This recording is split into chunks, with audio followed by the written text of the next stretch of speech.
Hello, scientists. Welcome to our lesson today. So we have spent the last 2 days talking about roots and stems and how they help plants.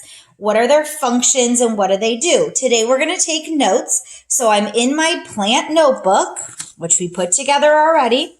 I'm in that section, the 2/4 section, and I'm looking at the flower. We're going to start at the bottom with roots, and we're going to fill in our chart together. Okay, so I'm going to go ahead and zoom in here a little bit for you, and we're going to fill in roots first. So go ahead and open your roots flap. Roots blank the plant in the ground. We're going to fill in the word anchor here. Remember, the roots anchor the plant in the ground. They keep it there so that it doesn't fall over or get blown over. Roots absorb water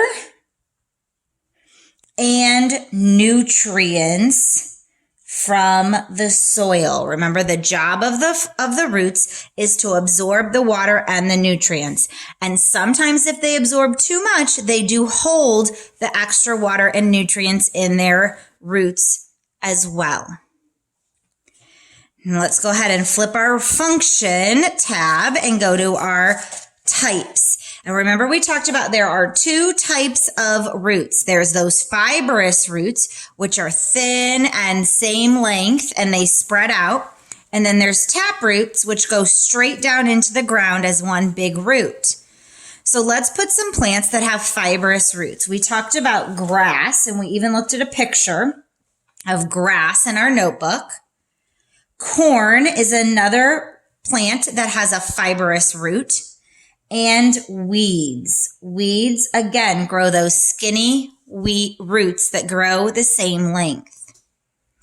Tap roots, we eat some of these, so let's go ahead and put carrots, because carrots is one of the main tap roots that we all think of. It has the main part going down, and that's the part we eat. But a beet, which is also a food we eat, and radish are examples of tap roots. And a dandelion plant. If you've ever pulled out a dandelion, it also has a tap root. It is a one root going down. Now you should have recognized all of this of our notes because we talked about it when we read together. Let's talk about the stem. So we went from the roots up to the stem.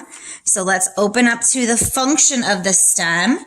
And remember, the stems support the upper parts of the plant. They hold them up or support them. They're that support system. They transport, which means to move.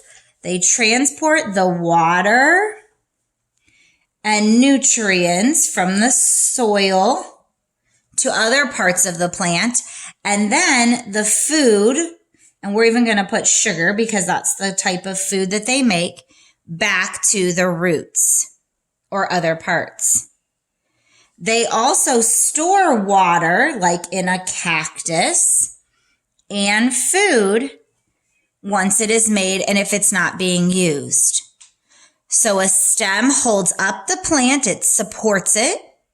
It's the transporter. Remember, it has those little teeny vessels like our blood vessels to transport or move the water, nutrients, and food throughout the plant.